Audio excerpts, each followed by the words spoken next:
il était difficile. Franchement, il était super difficile. Au-delà de la difficulté, il y a une vraie beauté. Il y a des passages qui sont beaux.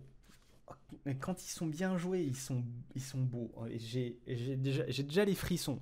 J'ai dû progresser de septembre jusqu'au mois de juin pour qu'au mois de juin, j'arrive à une version qui soit jouable.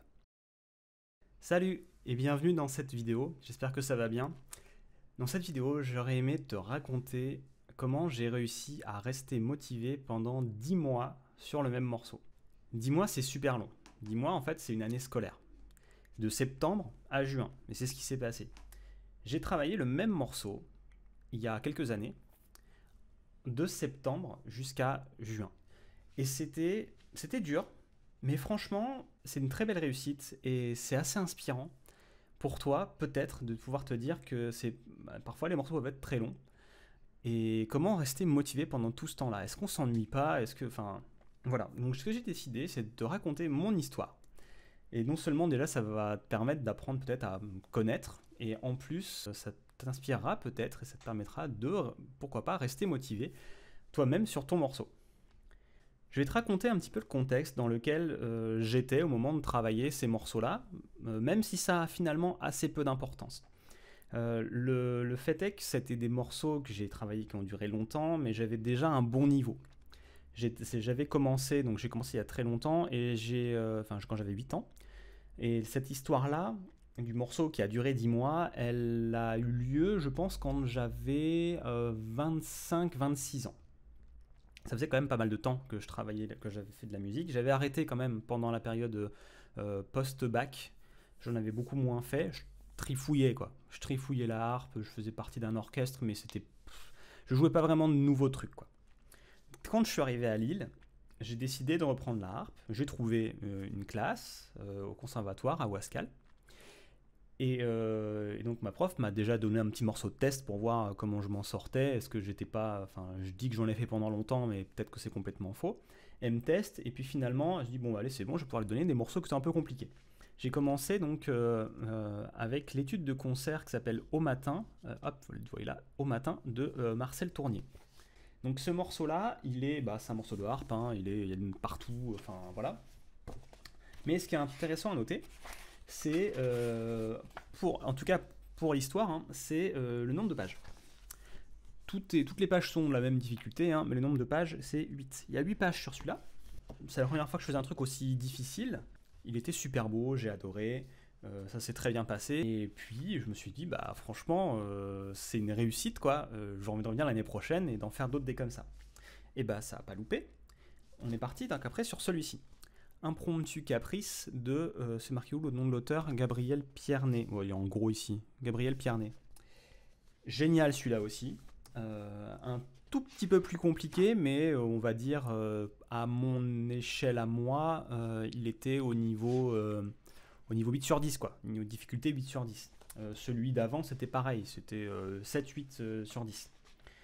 Voilà, donc pareil, un plein de notes de partout, avec un petit peu plus d'émotion. Alors c'est marqué Impromptu Caprice. Faut s'imaginer, donc il y a aussi l'interprétation, l'intensité qui est pas du tout la même. Il y a des passages qui étaient franchement durs, hein, notamment celui qui est là-haut, là. Enfin, peu importe, en fait, il était pareil, assez long. C'est plus important. Voilà, la dernière page, en fait, il était de 9 pages. 9 pages, ce qui est quand même pas mal, mais celui-là, pareil, donc je l'ai joué, j'ai réussi à le jouer, j'étais super content. Et l'année d'après, bah, c'est reparti, quoi. Et c'est là, l'année d'après, que la vraie histoire commence.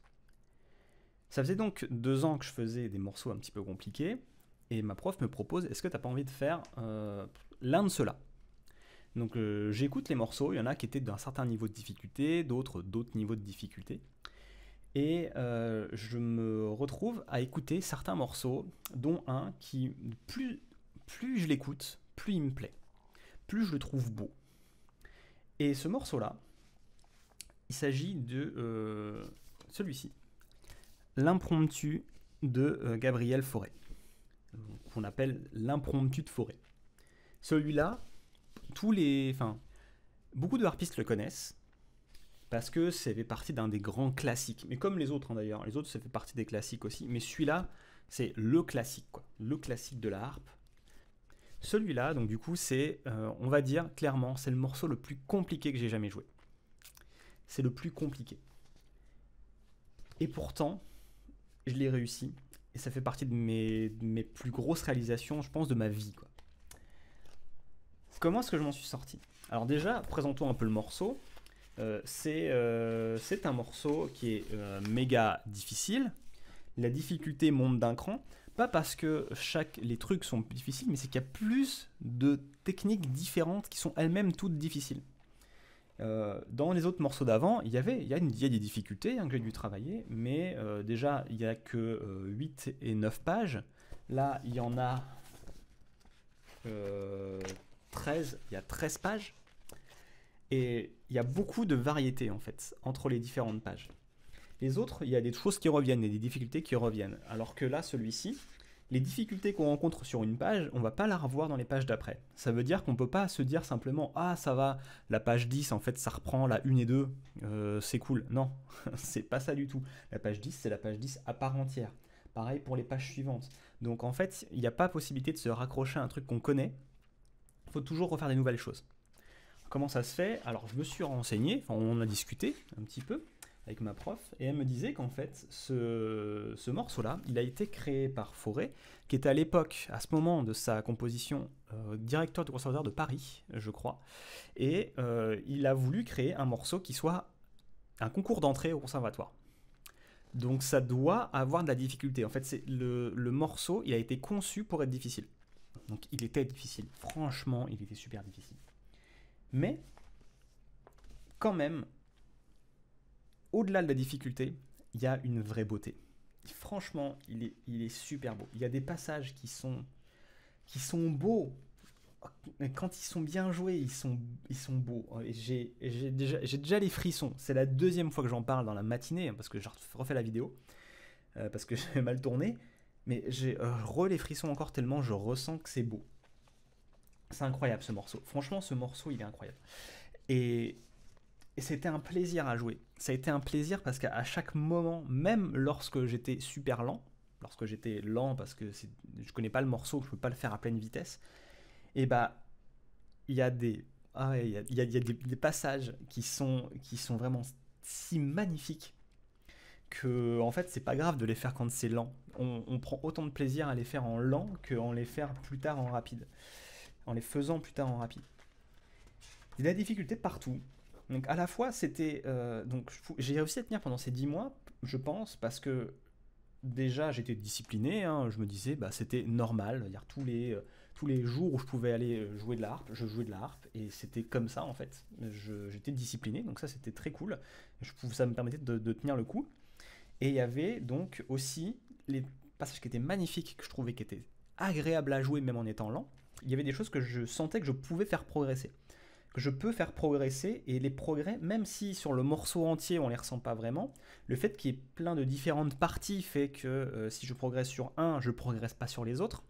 Alors qu'un morceau où tout se ressemble, et bah, lorsque j'acquiers une technique sur un, bah, en fait elle est transposable à tout le reste du morceau. Là c'était pas le cas. Mais j'ai pu quand même me sentir à chaque fois que je faisais progresser des petites choses. Je fais progresser, et donc ça me donne l'impression d'avancer en fait sur le chemin de la réussite de ce morceau. Ça, couplé au fait que c'était beau à écouter même quand c'était lent, ça m'a donné envie de tenir, quoi. Ça m'a vraiment donné envie de tenir. Donc toute cette difficulté, en fait, elle pouvait décourager, elle pouvait franchement décourager. Il y a des moments où je me disais que je progressais pas sur certaines choses, et je me disais que je n'allais jamais y arriver. Je me disais, bah ça là c'est super dur, en fait, je vais pas réussir à le faire.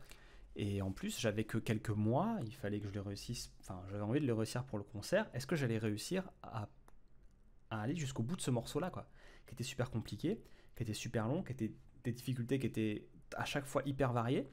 C'était super dur. Mais j'ai réussi à tenir. J'ai réussi à tenir parce que j'aimais ça, parce que je trouvais le morceau magnifique, parce que j'avais envie, parce que j'avais la discipline. Et j'ai tenu comme ça de septembre jusqu'au mois de juin. Au mois de juin, on avait donc le concert de la classe, dans lequel on allait présenter ce qu'on a fait pendant l'année.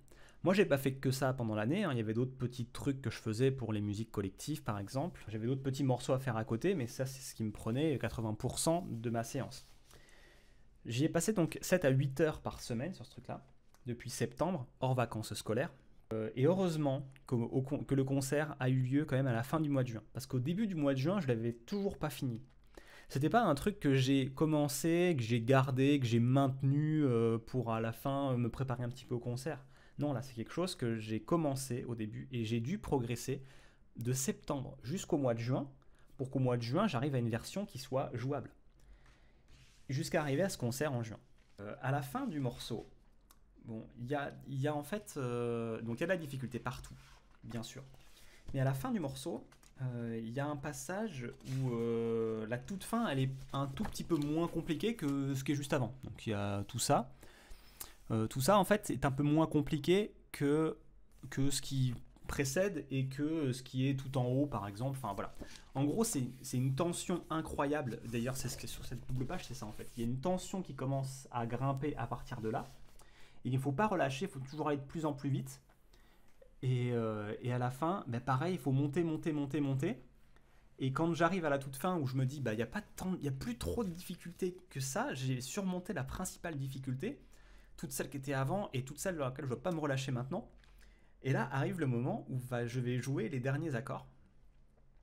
Et j'ai un sourire qui commence à monter. Parce que, et c'est naturel, c'est-à-dire que je suis pas en train enfin, je contrôle pas du tout. Je suis en train de sourire comme un imbécile parce que j'ai fini le morceau, quoi. J'ai fini le morceau et en fait, je me dis mais c'est ouf parce que c'est un aboutissement. Je le conscientise pas, mais je sens qu'au moment où je fais les derniers accords, j'ai un sourire qui monte. Et puis quand je finis, que j'étouffe, j'ai un énorme sourire qui monte. Un énorme sourire parce que bah voilà, franchement c'est fini, quoi. C'est fini, j'ai réussi le truc, quoi. J'ai réussi à jouer ce morceau qui était magnifique devant tout le monde, j'ai réussi à le jouer. Il était beau, je l'ai réussi et je me dis waouh, quoi. Et donc je souris comme un imbécile enfin un imbécile. C'est vrai que je suis sérieux pendant toute la durée où je joue parce que je suis hyper concentré. Mais à la fin, j'ai le sourire qui monte, quoi. Et c'est mes copines de harpe qui les petites les petites de 10-14 ans qui à la fin viennent me voir pour me dire mais pourquoi tu souris à la fin comme ça? Je dis bah parce que je suis trop heureux, en fait. Je suis trop heureux de l'avoir réussi et je le ressens encore. Je l'ai retravaillé plus tard, je l'ai rejoué pour un mariage, c'était pas la même chose, c'était vraiment différent. Là, je l'ai joué dans un contexte où je l'ai réussi, je l'ai travaillé pendant 10 mois et ça a marché, quoi. Et donc je joue en concert et j'étais tellement heureux que j'avais un sourire d'imbécile sur ma tête, quoi, tout simplement. Voilà pour ce morceau-là qui m'a vraiment... Enfin, ça fait partie des choses les plus difficiles que j'ai faites de ma vie, je pense, en termes de travail. Il y a des choses que j'ai réussies qui sont très difficiles, hein, notamment au niveau scolaire, j'ai fait des choses qui étaient franchement dures. Au niveau du travail, il y a des choses que j'ai faites qui étaient dures. C'est des belles réussites aussi. Mais celle-là, l'impromptu de forêt, j'ai pas été autant sérieux sur une chose, sur une seule chose, pendant aussi longtemps. Même si j'ai appris par exemple les maths à l'école, il y a plein de différents sujets en maths. Il y a plein de choses que j'ai appris sur lesquelles il y a plusieurs années que j'ai faites et j'ai appris des choses très bonnes. Mais là, on va dire, si les maths c'est la harpe, bah là je suis passé quand même sur un seul morceau, donc on va dire un seul truc, quoi, pendant 10 mois, à 7 heures par semaine. C'était juste énorme, j'ai jamais été autant sérieux sur un truc de toute ma vie. Et je l'ai réussi. Donc du coup ça, quand on me demande de lister, ça m'est déjà arrivé, il y a peut-être des trucs, lister quelque part vos 3 plus grandes réussites, et ben je le compte dedans. Comme quoi, la persévérance, ça paye et on peut en être très très fier. Donc j'espère que cette histoire, elle va vous inspirer et que vous pourrez vous aussi rester motivé sur un morceau qui vous plaît. Trouvez le morceau qui vous plaît, continuez de progresser, faites en sorte de réussir, de progresser à chaque fois et vous resterez motivé pour continuer à le jouer, quoi. Aimez votre morceau, consacrez-y du temps, je sais que vous pourrez y arriver et c'est parce que vous persévérerez que vous réussirez des choses pour lesquelles vous serez très très très fier. C'est pas certain que ça marche. Ça m'est arrivé l'année suivante, il y a un morceau que j'ai commencé, il était très beau, je l'ai adoré à l'écoute, je l'ai travaillé pendant des mois, je l'ai pas réussi, ça a pris 10 mois, j'ai eu des difficultés parce que On a dû, la harpe que j'utilisais au conservatoire, elle était cassée, donc j'ai dû passer sur une autre plus petite, qui n'était pas facile à utiliser. C'était plus laborieux, et même si j'ai progressé pendant longtemps, à un moment j'ai commencé à stagner. Et ça m'a tué en fait, ça m'a tué le moral parce que j'ai stagné. Ça peut vous arriver. Ne vous contentez pas de refaire la même chose si c'est la même chose que la fois d'avant.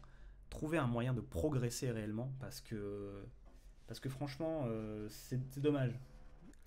Voilà, c'est la fin de cette vidéo, donc j'espère que mon histoire vous a plu et qu'elle permettra de vous inspirer et de vous motiver à continuer votre morceau autant de temps qu'il le faut pour le réussir. Pour moi, c'était une véritable réussite, donc j'en suis vraiment super fier et j'espère, je pense que ça s'est vu, j'ai eu à la fois les frissons et l'émotion qui est revenue au moment où je reparlais. C'était vraiment un super truc à faire, j'en suis vraiment super content. J'espère que cette vidéo va donc pouvoir vous inspirer et vous permettre de réussir à votre tour à faire des choses aussi formidables que ce que j'ai eu la chance de pouvoir vivre. Donc je vous dis à très bientôt dans une très prochaine vidéo. À bientôt.